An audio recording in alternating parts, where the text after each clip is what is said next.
Now that we made this part using the additive method on its own and the subtractive method on its own, let's look at making this part using a combination of both additive and subtractive modeling.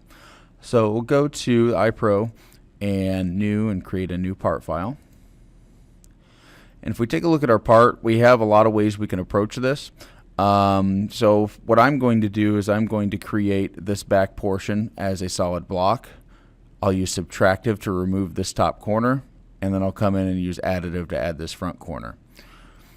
So I'll create a new sketch on the XY plane, use the rectangle tool, and my rectangle needs to be 2.25 inches by 1.5 inches.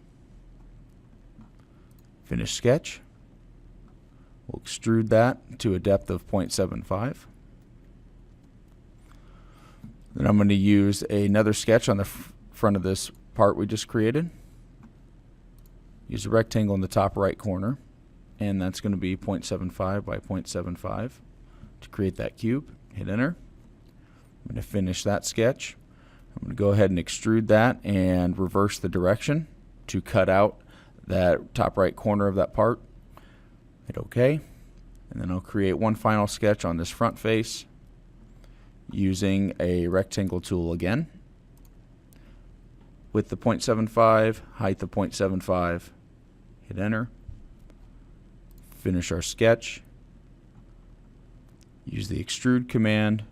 It remembers my 0.75 depth, and in this case I'm using additive versus subtractive, so I want that extrude out from that front face.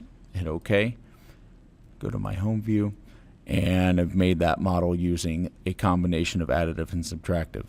In this case, the combination method was actually less efficient than, say, the additive method, for example.